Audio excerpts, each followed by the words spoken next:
মুখ্যমন্ত্ৰী ডাঙৰীয়াই কৈছিলে যে কংগ্ৰেছে গিৰ গাইৰ পাছত লাগি আছে কুৰবানী দিয়া গৰুবোৰৰ পাছত কিয় নালাগে কংগ্ৰেছে যদি গৰুক ইমানেই ভাল পায় তেন্তে মোৰ লগত একে সুৰতে কক যে অহাবাৰ ঈদত গৰু কুৰবানী হ'ব নোৱাৰিব এতিয়া কথা হৈছে যে কংগ্ৰেছে গিৰ গাইৰ পিছত নহয় গিৰ গাই চুৰ কৰা চুৰৰ পিছতে লাগি আছে গিৰ গাই চুৰ কোন অসমৰ জনতাই জানিব বিচাৰিছে গিৰ গাই চুৰ কোন আৰু গিৰ গাই চুৰক কেতিয়া জেলত ভৰোৱা হ'ব আমি গিৰ গাই চুৰৰ পিছতে লাগি আছো আৰু মুখ্যমন্ত্ৰী ডাঙৰীয়া আপোনাক এটা কথা জনাব বিচাৰিছো যে কুৰবানী দিয়া গৰু আৰু চুৰ কৰা গৰুৰ মাজত বহুত পাৰ্থক্য আছে কুৰবানী দিয়া গৰু হৈছে মানুহে নিজৰ কষ্ট উপাৰ্জিত পইচাৰে ৰচিদ সহকাৰে তথ্য পাতি সহকাৰে ভগৱান নেদেখাজনৰ ওচৰত তেওঁলোকে অৰ্পণ কৰে কুৰবানী দিয়ে আৰু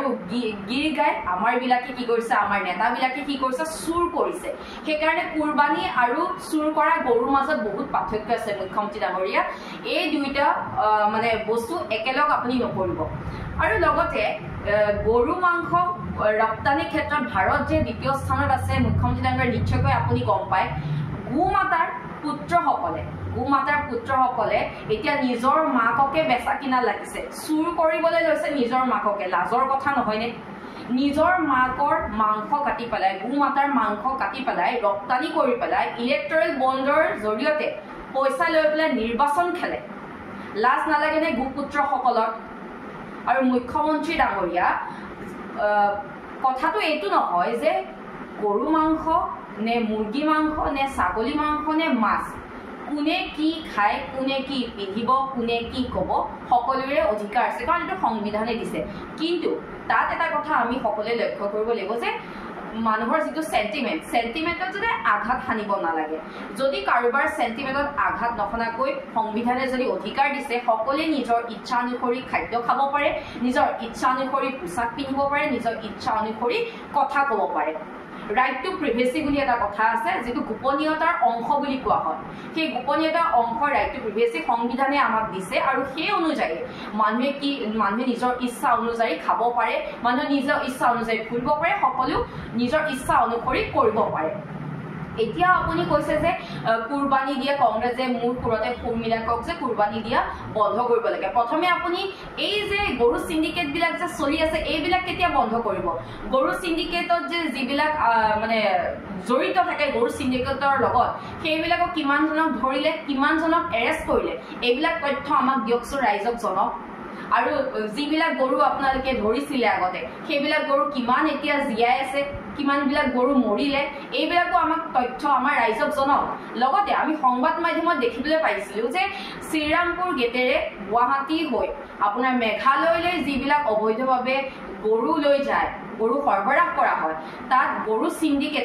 গৰু যিবিলাক সিন্ডিকেটৰ লগত জড়িত তেওঁলোকে 2,50,000 পৰা 3 লাখ টকালৈকৈ টকা লয় এইবিলাক আমি সংবাদ মাধ্যমত দেখিবলৈ পাইছিলো এইবিলাক তদন্ত কেতিয়া হ'ব গোপুত্ৰসকলে দেখোন গো সিন্ডিকেটৰ লগত জড়িত এইবিলাক তদন্ত কেতিয়া হ'ব প্ৰথমে এইবিলাকৰ কথা কওঁ কংগ্ৰেছে কি কৰিব লাগে নালাগে সেইখিনি আমি জানো আমাক শিকাব নালাগে আৰু সাংবাদিকৰ যে বুকু কপি উঠা কথা কৈছে এতিয়া কথা হৈছে যে সাংবাদিকে নিজৰ কৰ্তব্য পালন কৰিছে গৰুৰ চুৰৰ তথ্য আপোনাৰ হাতত দিলে ৰাইজক জনালে এতিয়া আপুনি মুখ্যমন্ত্ৰী হয় যেহেতু আপুনি অসমৰ সাংবিধানিক পদত বহি আছে অসমৰ মুখ্যমন্ত্ৰী সেয়েহে আপুনিহে তদন্ত কৰিব লাগে আপুনি গিৰ গাই চুৰক ধৰি পেলাই জেলত ভৰাব লাগে এইখিনিতো সাংবাদিকে কৰিব নোৱাৰে নহয় সাংবাদিকে যদি মুখ্যমন্ত্ৰী কাম কৰে তেন্তে আপুনি মুখ্যমন্ত্ৰী হৈ থকাৰ কাৰণ কি তেন্তে সাংবাদিকে মুখ্যমন্ত্ৰী হ'ব সাংবাদিকে সাংবাদিকৰ কাম কৰি আছে খালি আপুনি আপোনাৰ কাম কৰক আপুনি চালে বেৰে কোবাই ইছ্যুবিলাক ডাইভাৰ্ট নকৰিব আমাৰ গিৰ গাই চুৰ কোন গিৰ গাই চুৰ যোন হয় সেই চুৰক জেলত ভৰক শাস্তি দিয়ক আমি গিৰ গাই নহয় আমি গিৰ গাই চুৰৰ পিছতে লাগি আছো এটা কথা মনত ৰাখিব ইছলাম ধৰ্মাৱলম্বীত আপোনাৰ কুৰবানী কথা উল্লেখ আছে কিন্তু গৰু চুৰৰ কথা উল্লেখ নাই আমাৰ মানুহে যিদৰে গৰু চুৰ কৰিছে সঁচাকৈ লাজৰ কথা আৰু আপোনালোকে কি কয় আপোনালোকে গোমাতাৰ মানে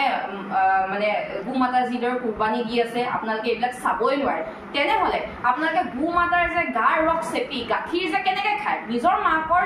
মানে গোমাতাৰ গাখীৰ ৰস কেনেকৈ খাব পাৰিছে সঁচাকৈ লাজৰ কথা আৰু নিজৰ যে গোমাতা ৰাস্তাত যে উলংগ হৈ ঘূৰি ফুৰে লাজ নালাগে নেকি আপোনালোকৰ গোপুত্ৰসকলৰ লাজ অলপো নালাগে নে কেবিনেটত কাপোৰ পিন্ধোৱাৰ ব্যৱস্থা কৰক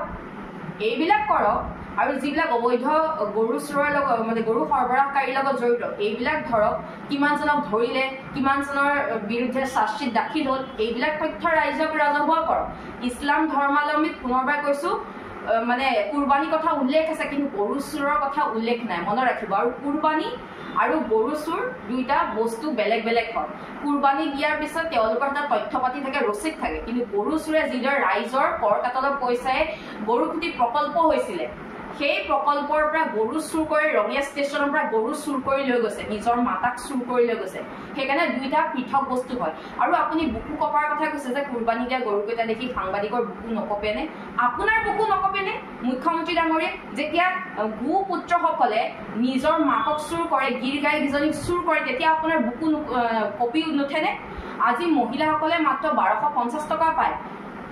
গছপুলি ৰোপণ কৰি বহু মহিলাই পইচাই নাপায় কাগজ পত্ৰ জেৰেক্স কৰি থাকোঁতে পইচা গুচি যায় অংগনবাদী আপোনাৰ শিক্ষক কৰ্মচাৰীসকলৰ কোনো বেতন নাই এইবিলাক দেখি এইবিলাকৰ আন্দোলন দেখি আপোনাৰ বুকু নকপেনে এগৰাকী মন্ত্ৰীৰ পত্নীয়ে যে 50 লাখ টকা যে ৰাজ সাহায্য পালে এইবিলাক দেখি আপোনাৰ বুকু নকপেনে প্ৰথমে আপোনাক আমি সুধিছোঁ আপোনাৰ বুকু কেতিয়া কপিব আৰু আপুনি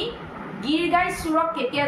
জেললৈ প্ৰেৰণ কৰিব কংগ্ৰেছে গিৰ গাইৰ পিছত নহয় গিৰ গাই চুৰৰ পিছতহে লাগি আছে